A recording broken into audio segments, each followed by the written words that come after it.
perfect. It's disgusting. Thank you.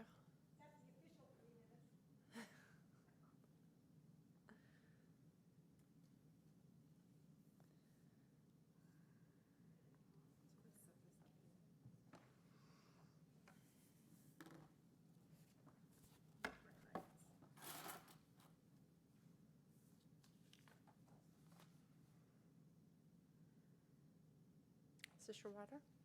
Or somebody else's?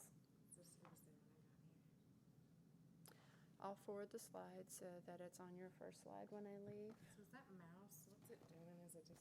Yeah, so you can use it to go forward. You can also use the, but it won't show up very well. Okay, so I need to really do like Yeah, that one. yeah, it's live. But It's live. okay. Thank you. Yeah, I think most people feel more comfortable with that.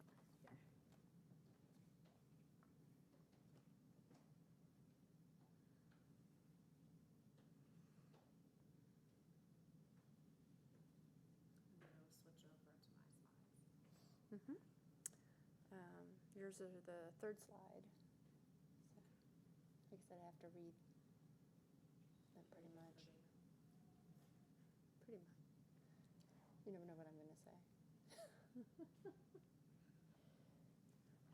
Also, if someone doesn't get up and use the lectern, the aisle mics, you can try and remember to paraphrase what they asked. Okay. Repeat the question.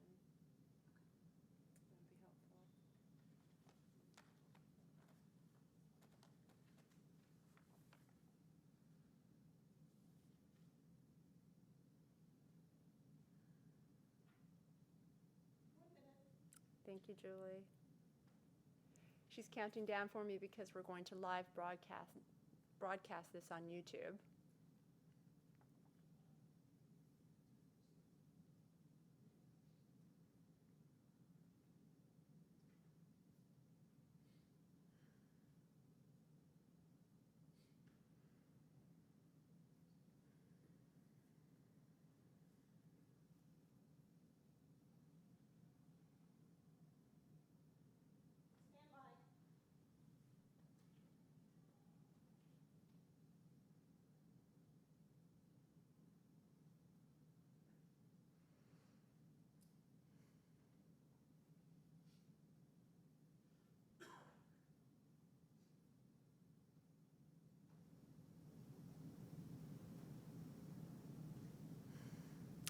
Welcome to the National Archives Know Your Records program. My name is Andrea Bassing-Matney.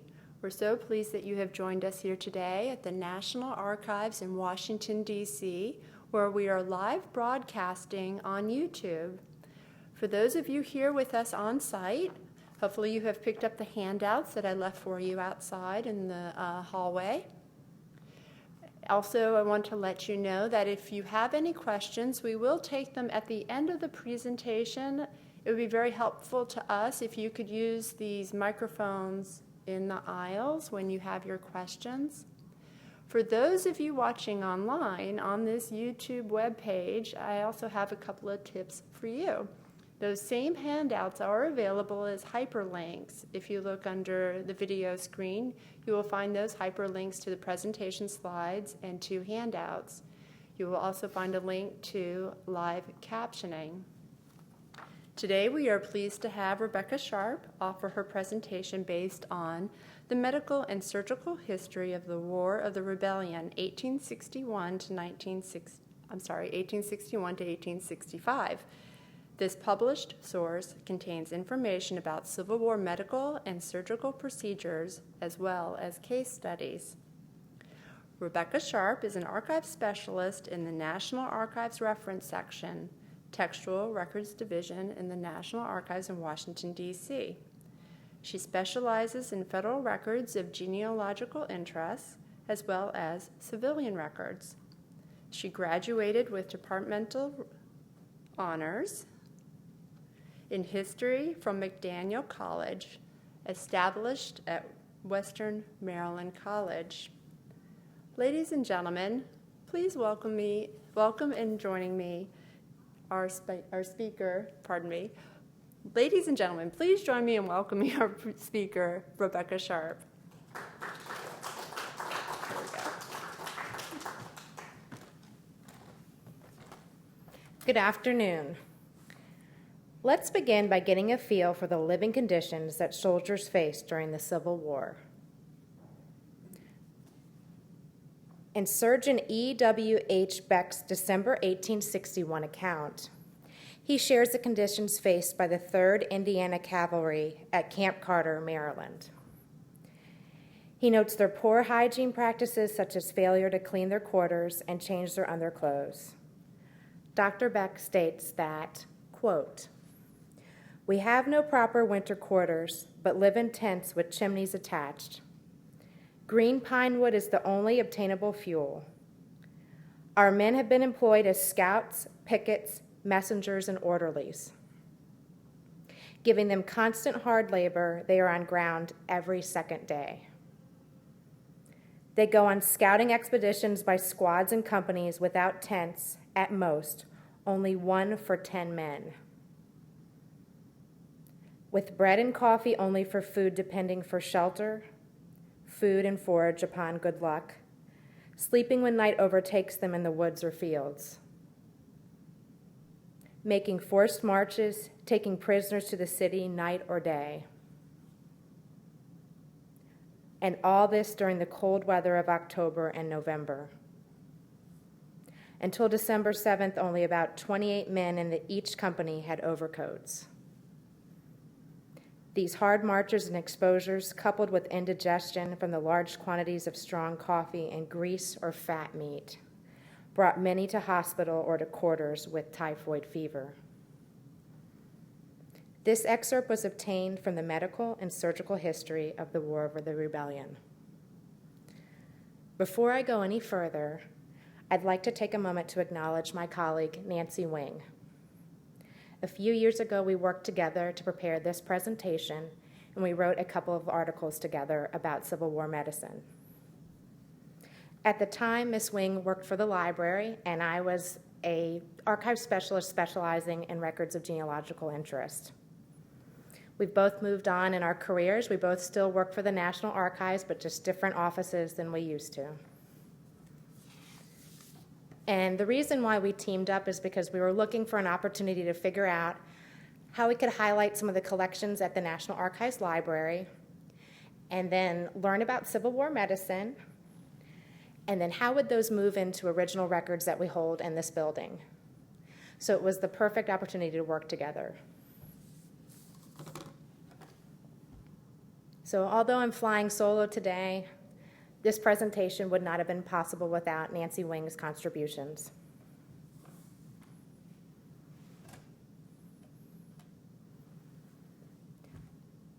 As early as 1862, William Hammond, the Union Surgeon General, was planning to create these medical and surgical volumes along with a new Army Medical Museum. The Army Medical Museum is now known as the National Museum of Health and Medicine, and this museum still has many of the specimens referred to in this publication.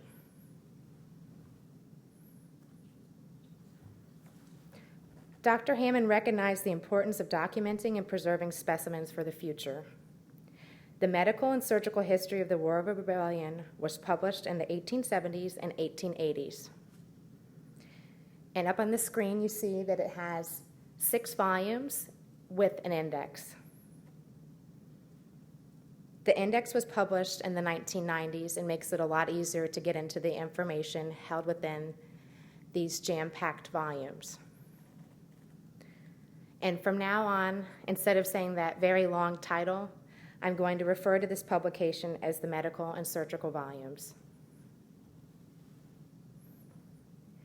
This published work contains numerous visuals such as graphs, tables, maps, sketches, and copies of photographs. Many of the images that you'll be seeing are from the medical and surgical volumes, unless I've noted otherwise on each of these slides.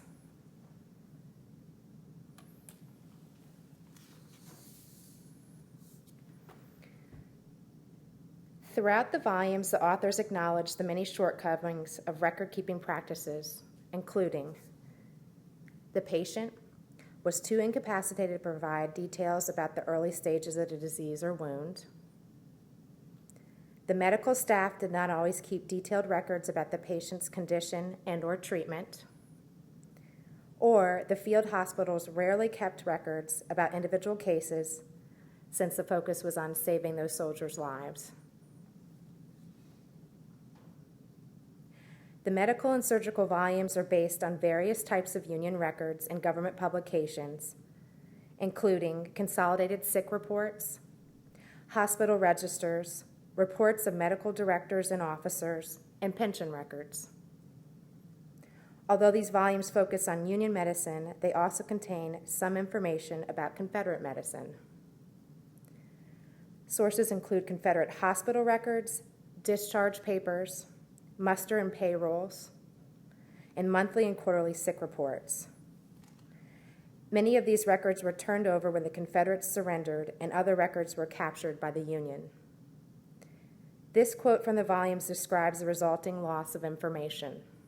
Quote, "It is greatly to be deplored that many more of these precious documents were destroyed than were preserved, being burned or scattered to the winds wantonly or in ignorance of their value." Some medical officers even held on to records and specimens. Most of the information about Confederate medical practices came from post-war sources like Confederate pension records and communications from the state adjutant generals and surgeon generals. Former Confederate medical officers also provided case studies, specimens, and statistics. In general, Confederate medical practices were similar to those practiced by the Union.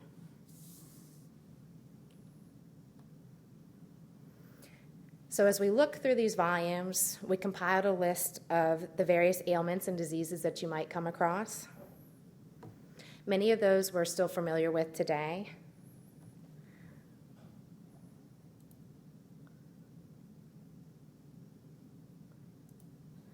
Include asthma, bronchitis, conjunctivitis, diarrhea, diphtheria, dysentery, malaria. Some people had parasites. They were affected with scarlet fever, tonsillitis, typhoid fever, yellow fever, and venereal disease.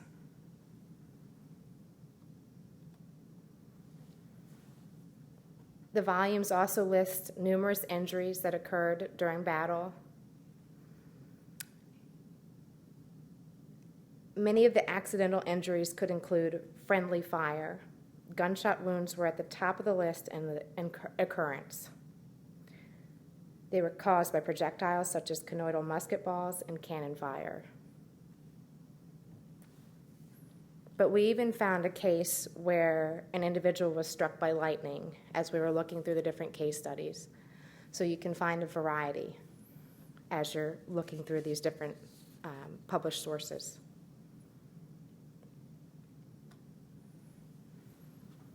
The image that you see up on the screen is the drawings of some of the medical instruments that were used. A number of surgical procedures were in use at the time. Even bloodletting, a practice from medieval times, was still used. Another procedure was trepanning, which is the medical process of drilling or cutting a hole into the skull in order to relieve pressure from the brain tissue.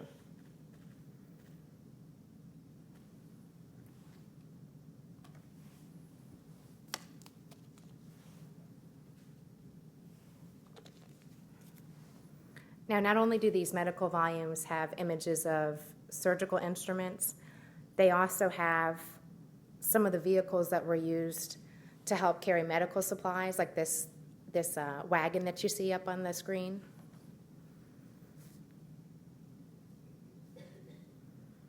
There are a number of different medicines that they use that I have listed up there with the bullet points, including alcohol, laudanum, milk punch, opium, quinine, just to name a few. Quinine was considered a wonder drug because of its dramatic effect and was prescribed for fever, rheumatism, diarrhea, and venereal disease, among others.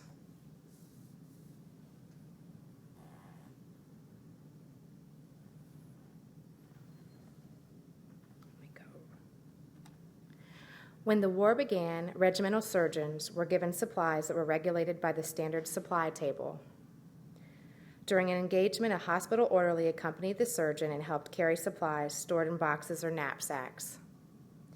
Most of the supplies were transported by a heavy wagon.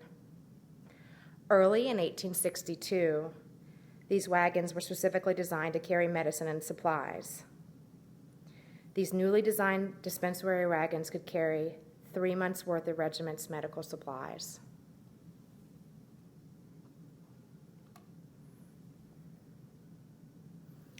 Now, in the Civil War, more soldiers died of diseases than wounds, and many of the wounded required surgery. Anesthesia was needed to relieve the suffering of those undergoing surgery. Chloroform, ether, and a mixture of the two were types of anesthesia used. Chloroform was most effective, and therefore it became the anesthesia of choice. Anesthesia was used in no less than 80,000 instances. So it's not what you see in the movies where someone is biting the bullet. They actually had anesthesia during the Civil War. Early in the war, it became evident that both sides were unprepared for the tremendous number of casualties. They needed to come up with methods to quickly remove the wounded from the battlefield.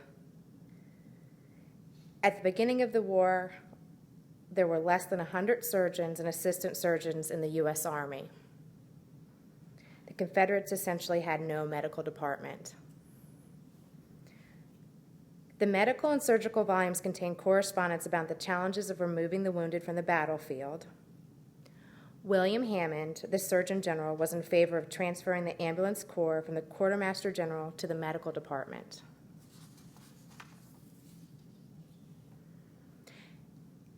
I have a couple of correspondence that are published in the medical and surgical volumes that will give you a feel of the tension that existed between the quartermaster and the Surgeon General. This is from September 7th, 1862.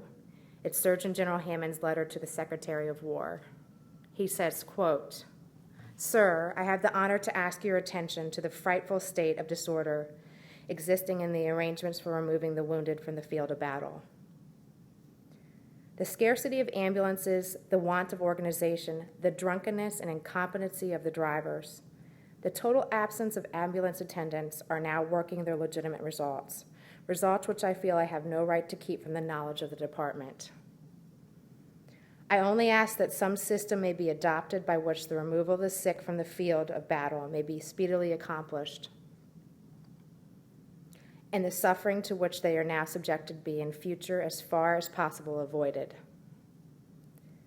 Up to this date, 600 wounded still remain on the battlefield in consequence of an insufficiency of ambulances and a want of proper system for regulating the removal in the Army of Virginia. Many have died of starvation, many more will die in consequence of exhaustion, and all have endured torments which might have been avoided. I ask, sir, that you will give me your aid in this matter, that you will interpose to prevent a recurrence of such consequences as have followed the recent battle, consequences which will inevitably ensue on the next important engagement if something is not done to obviate them."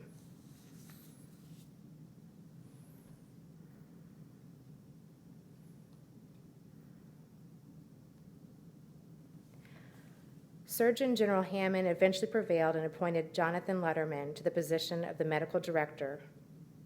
Dr. Letterman made several major changes, including giving control of ambulances to the medical department, creating a standard medical supply wagon for each regiment and a standard medical bag for each physician, reorganizing the medical department. Instead of physicians being promoted because of rank, physicians were chosen for their competence as doctors.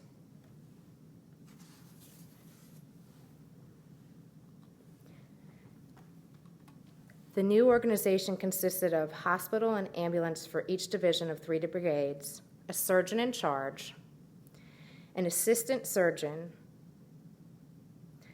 who was the executive officer, and an assistant surgeon who served as the recorder. There was an operating staff of 3 surgeons, 3 assistant surgeons, and nurses and attendants. There was also an ambulance train. There were 1 to 3 ambulances for each regiment, squadron, or battery, and a medicine wagon and 2 or more supply wagons. There would then be a division hospital located just out of range of their artillery fire, so that as soon as possible after each engagement, the wounded were transferred from the division or corps hospital to a general hospital.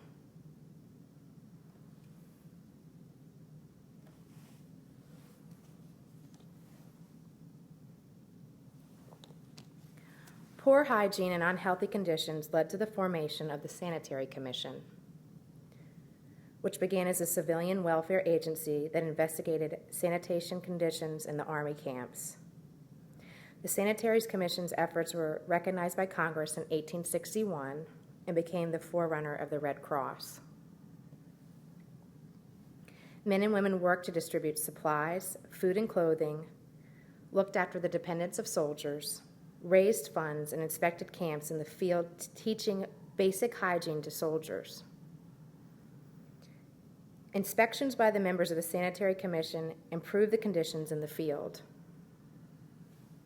The Sanitary Commission was partly responsible for the reorganization of the medical department. Since the Sanitary Commission was not a government entity, if you are interested in more information, check with the Library of Congress.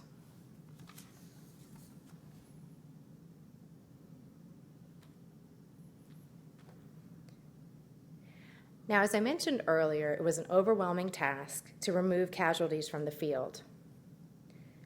Several types of transportation were used to move the soldiers to various destinations, including wagons, ships, and trains.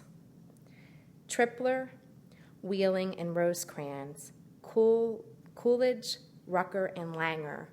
These were all names of the various ambulances that were used during the Civil War. Up on the screen, you have an image of what was called the Langer. The medical and surgical volumes reveal that the board reviewing the Langer as a possible new ambulance saw the changes as too radical and additions too numerous, and they preferred other ambulances, so it was only used 1 time.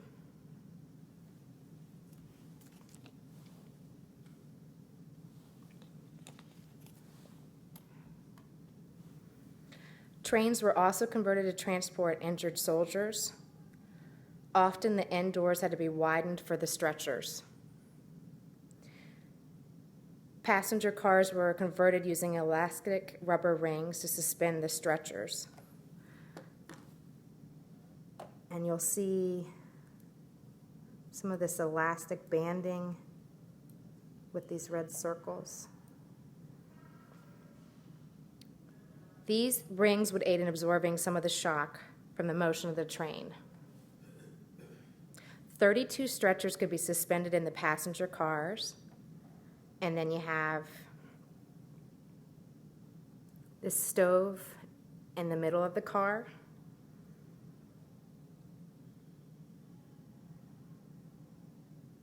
It was reported that the Surgeon General's office that box cars could comfortably transport 9 inclined patients. However, they were sometimes filled with up to 20 patients. One soldier's observation that appears in these surgical and medical volumes is this, quote, "When the floors were covered with a thick bed of fresh straw or hay, on which well-fed bed sacks or mattresses could be laid, the concussions from the motion of these rough cars were so much deadened as not to be intolerable even to severely wounded men." It was, however, very difficult to obtain an adequate supply of straw or hay when, after a general engagement, train after train was sent in rapid succession, and recourse was sometimes had to bedding of dry leaves or evergreen boughs.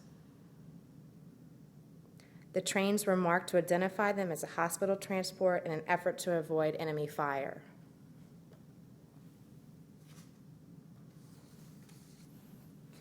So up on the screen, we have an image of a hospital ship, and we can take a look at the interior.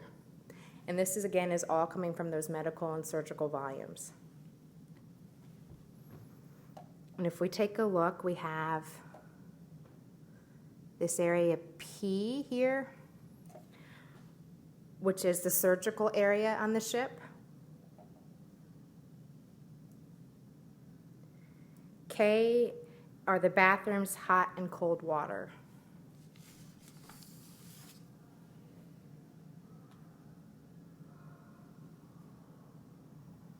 As the need for hospitals grew, homes, churches, and warehouses, schools, and seminaries were just some of the buildings that were used as temporary hospitals. Field or division hospitals were often tents and were barely out of the range of artillery fire. Soon after an engagement, the wounded were removed from the battlefield and taken to a field hospital.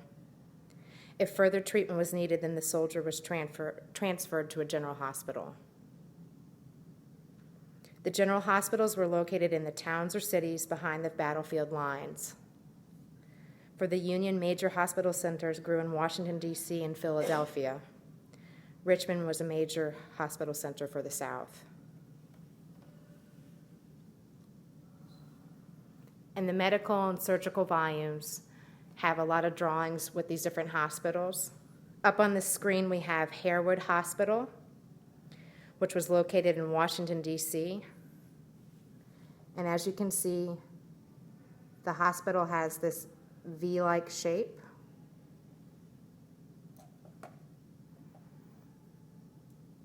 Number 1 here is the administration building, and then all these buildings with the 2s are the wards, and then they're connected by 3, which is the dining hall.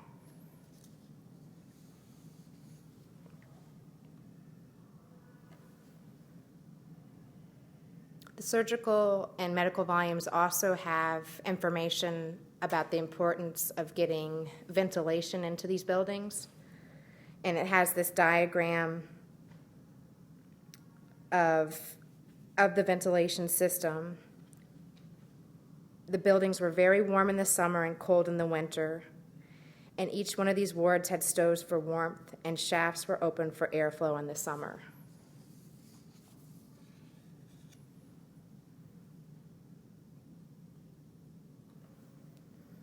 Up on the screen, we have one of the images that's not from the medical and surgical volumes. This is actually coming from our cartographic holdings at our College Park location. It's part of the records of the Office of the Chief Engineers, Record Group 77.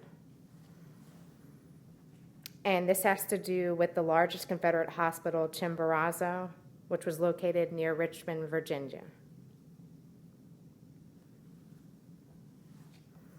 And you can see that it had a very different configuration than Harewood Hospital that we just saw on the previous slide.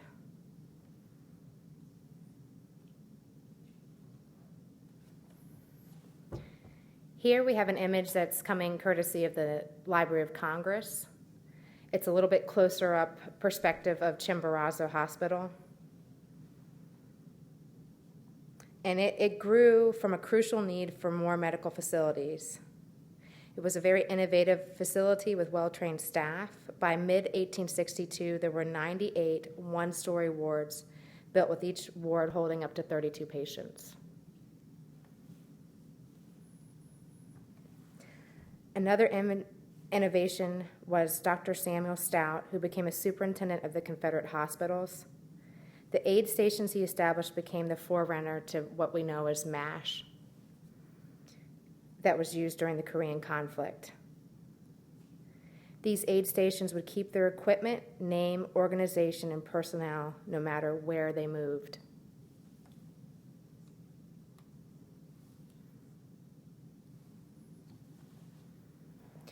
So now what we're going to do is get out of the more general information and move into more specifics about individuals. and to see what these volumes might give us. And then sometimes we can take that information and go into the holdings that we have that are original records here in the National Archives building in Washington, D.C.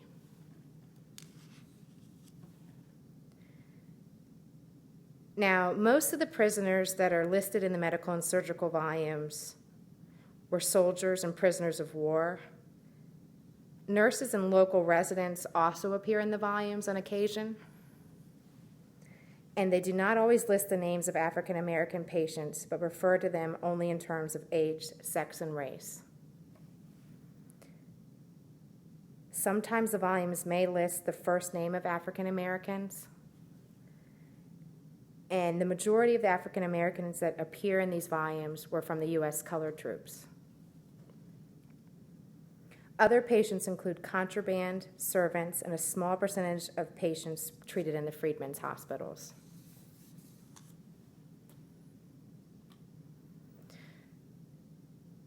The surgical volumes include a number of charts that list the names of patients and the outcome of their operations.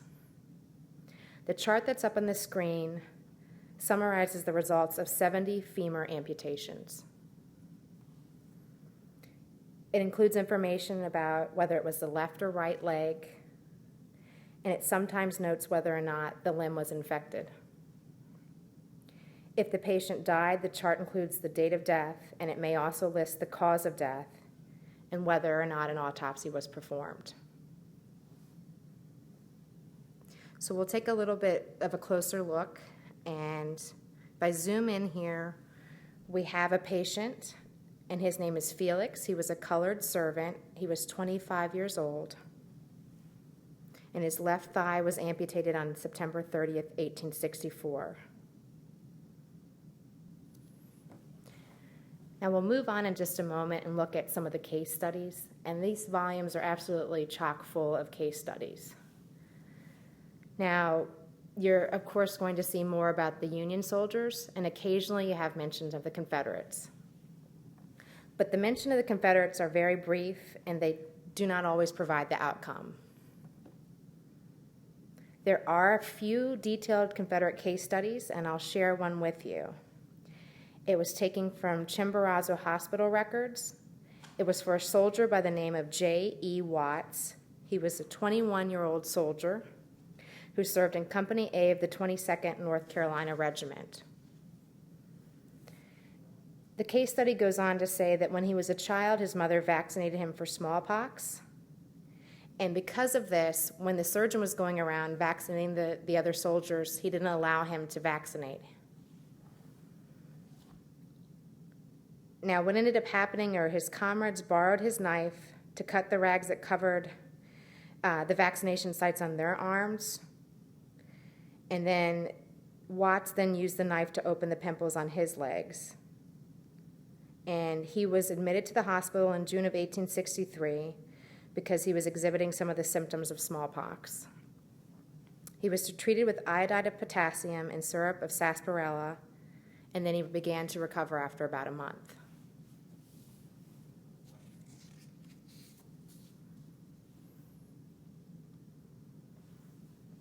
Now, occasionally, the volumes have images of some of the soldiers. And when Nancy and I were first going through and reading case studies, they tell you whether or not a soldier was pensioned. And up on the screen, we have Edson D. Bemis. He caught our attention. He has a very large case study, so we started to read through that. And we became very curious about him. And so in a little while, we'll take a look at what the original records at the National Archives hold about him. The case study reveals that he had 3 wounds. The first was at the Battle of Antietam. His left humerus was fractured by a musket ball, and the wound healed, leaving his upper arm a 1/4 of an inch shorter than it had been prior to the injury. His second injury occurred to his right hip bone at the Battle of Wilderness on May 6, 1864. And the volumes note that the wound took about 8 months to heal. He then returned to service once again. and he received a traumatic head wound at the Battle of Hatcher's Run near Petersburg, Virginia, on February 5, 1865. He was admitted to the 1st Division of the 2nd Corps Hospital. 3 days later, Surgeon A. Vanderveer removed a conoidal musket ball. Bemis was furloughed and continued to recuperate at home, and he was discharged on July 13, 1865, when he went to Washington to apply for a pension. At this time, the Army Medical Museum took Bemis's picture to document the wounds, so that's why we have this lithograph and the volumes. His case study also includes a transcription of a letter that he sent to the editor of the Surgical History on October 30th, 1870. He says, quote, "I am still in the land of the living. My health is very good considering what I have passed through at Hatcher's Run. My head aches some of the time. I am married and have one child, a little girl born last Christmas. My memory is affected and I cannot hear as well as I could before I was wounded."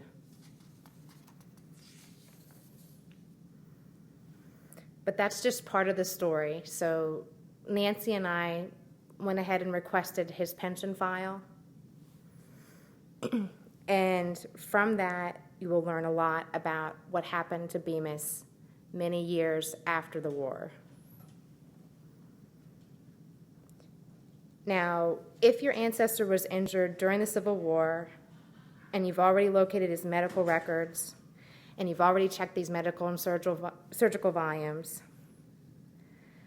then you can go ahead and move on to the pension research. But there's also a few published sources that our National Archives Library in College Park holds that can also enhance what you know about a soldier. The first are the Adjutant General reports. So we took a look in that. These are at our College Park location. Here's a shot inside one of those volumes, and they'll give you the names of many of the Union soldiers. And if I zoom in and circle there, we have Edson D. Bemis. It tells you that he's 21-year-old resident of Middlefield, Connecticut, when he mustered into Company I of the 15th Massachusetts Infantry on October 14, 1861. He was transferred to the 20th Massachusetts Infantry on July 27, 1864. And then another source that we have at the National Archives Library in College Park are some of these regimental histories. And they were usually written by a veteran of the regiment. The National Archives Library only has some Union regimental histories, but we don't have the Confederate regimental histories. But the Library of Congress does have some Confederate regimental histories in their holdings. And we'll take a look inside of one of these volumes. Of course, we're looking for Bemis. And oh, that didn't blow it up like it should. Well, he is right about here. And I'll just tell you what it says about him.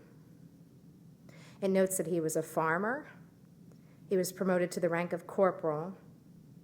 And then it goes on and lists some of his injuries and when they occurred, as well as his muster out date. And without further ado, we're going to go into some of the original records that we have here at the National Archives in Washington, D.C.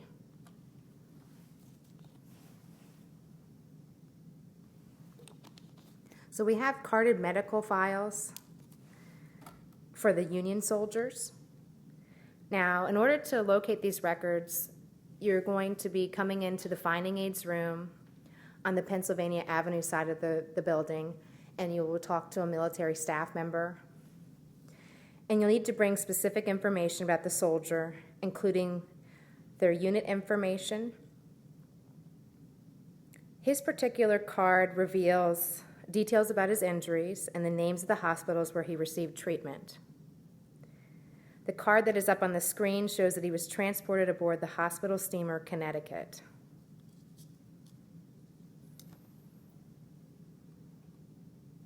Here's another one of those carded medical cards for Bemis. and it shows you that he received treatment at the General Hospital in Chester, Pennsylvania, and a simple dressing was applied to his wound at that time.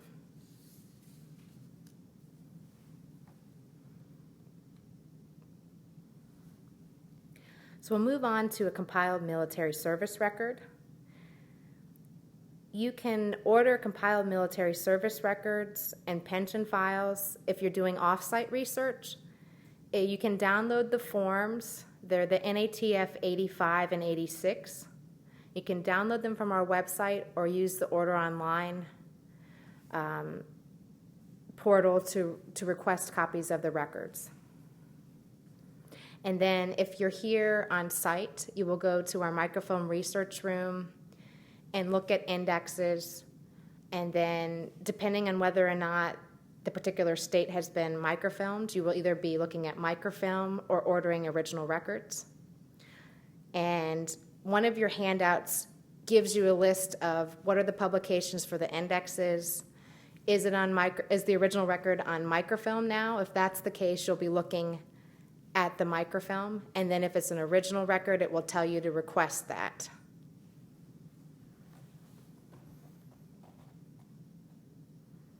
Now, the compiled military service records were created many years after the Civil War, and they were used to help the War Department verify military service for pension claims. They're coming from a variety of sources, including muster rolls, payrolls, hospital records, and prison records. So if you're looking for general information about the soldier, the compiled military service record is the place to look. Typically, they do not tell you a lot of information about their family. But of course, I never say never because there will be exceptions, and Bemis is certainly an exception, and I'll show you in a moment.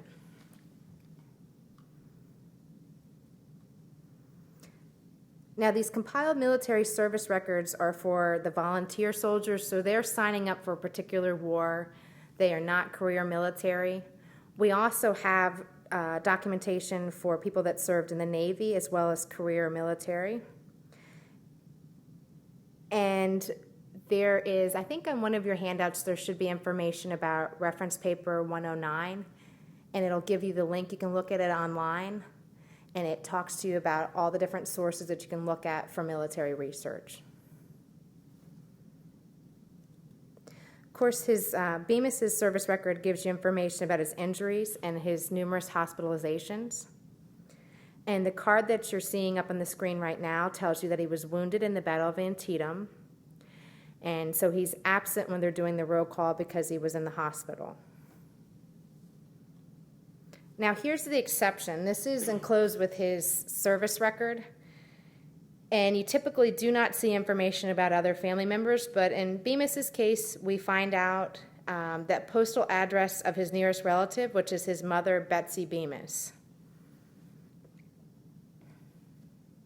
And it looks like this was something that was created by Campbell Hospital, but the War Department filed the record with his service record.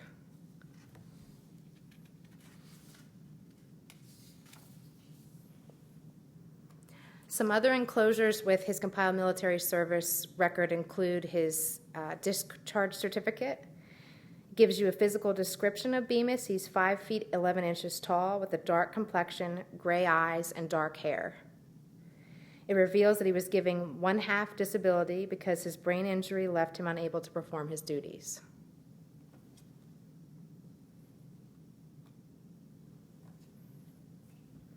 Now, if you're interested in finding out about the soldier's life after their service, as well as information about other family members such as their wife and children, the pension files are where you want to turn to. The National Archives in DC has pension files for those that were in Union service, and then we do not have the Confederate pension files. To find a Confederate pension file, you will want to go to the state archives for the state where the veteran was living after the war. Another note that I want to point out to you is that in most cases, you will be requesting an original record, and you will get a chance to go to the microfilm room, fill out a pull slip, and then a little while after that pull time, you'll be able to view a record in the textual research room here in DC. There is a small exception, which is that Fold3.com has been doing a digitization project with widow's certificate pension, so files 1 through 142,000 are available online. And as is the case with anything that's been microfilmed or digitized, in an effort to preserve the records, they're no longer available to pull the original. But when you're in this building, you can view Fold3 and those digital images for free, where normally you would pay a fee from your homes. And that's the case if you're in one of our regions. Any one of our research facilities, you can view these subscriptions like Fold3 and Ancestry for free.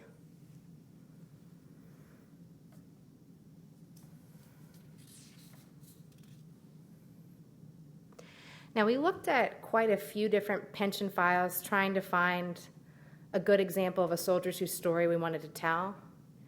And a lot of times they didn't have the medical information that we were expecting. You just never know what you will find when you're looking at records, so just stay open-minded. In some cases, we knew someone was injured. We fully expected to see that information, and instead it was more like a soap opera of nosy neighbors reporting into the pension bureau and talking about whatever the widow was doing after her husband passed away. But Bemis's file was exactly what we expected and much more. It's a huge file. It's 2 thick envelopes documenting his ongoing health challenges, both physical and mental. Now, one thing we did notice as we were looking through all these pension files is the records don't always refer to the medical and surgical volumes, but sometimes it does. And in the case of Bemis, it gives you the exact citation. So if you saw that, that's what it's referring to. You could go right back to that published source, and you would see that case study that I read an excerpt to you from.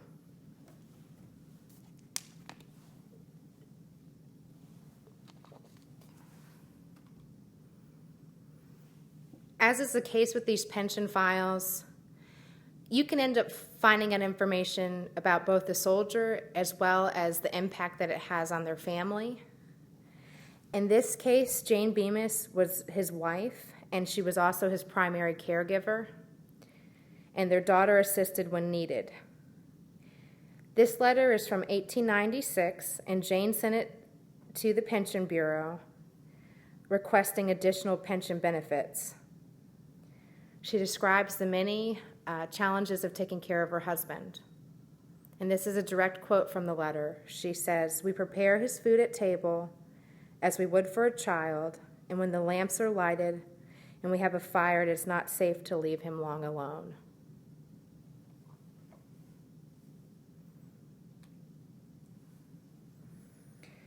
Bemis's condition continued to deteriorate, and he was committed in 1900. And up on the screen, you have the medical certificate from the examining physician who wrote down a statement about Bemis's condition.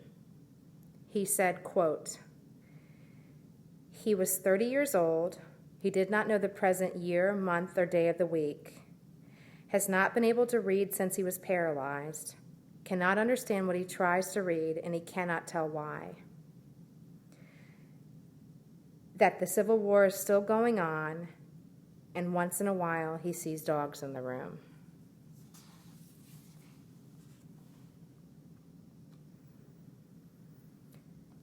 Now, the file also reveals that there was some internal fighting going on in the family. His sister, Celestial Bemis, ended up removing Bemis from the asylum and took him to her home, where he spent the last several months until his death on November 9th, 1900. And the file includes a copy of his death certificate, listing his age as 60, and the cause of death as cerebral deterioration as a result of gunshot wounds during the Civil War.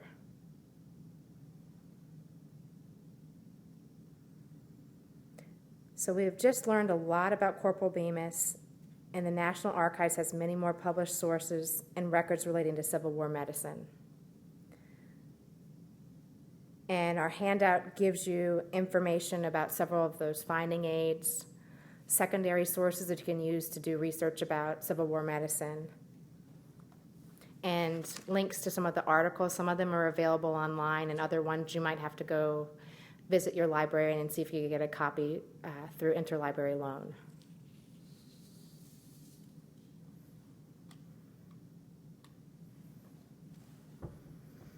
It is estimated that 620,000 soldiers died during the Civil War. Diarrhea and dysentery were the leading causes of death. Physicians were not out of harm's way because of the profession. 51 Army physicians were killed. 4 physicians died in Southern prisons, and 281 perished from disease. On the Union side, 224,580 soldiers died of disease and 164,000 Confederates. The number of Union killed in action was 67,088, and Confederate killed in action or mortally wounded was 94,000.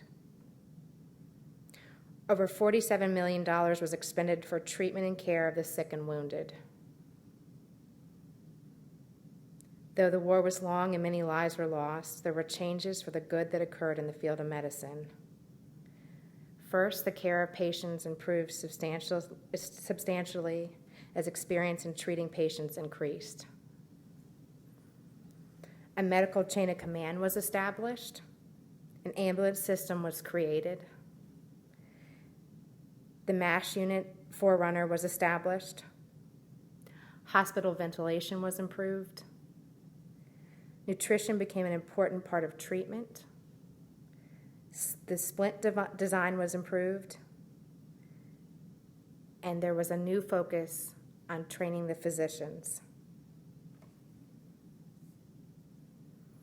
So I hope that this presentation will help you conduct your own research and that you've walked away with better knowledge about what was taking place during the Civil War in terms of advances in medicine.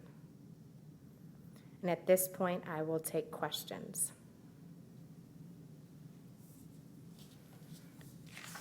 Thank you, Rebecca.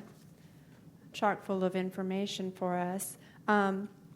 I know that your expertise is in civilian records, but I'm more interested in Civil War military records. Where can I find out more information about military records? I would go to the archives.gov website and download reference information paper 109, and it will give you an outline of various records that you can use when you're doing your military research. And my handout should link to it too. Thank you, that's very helpful.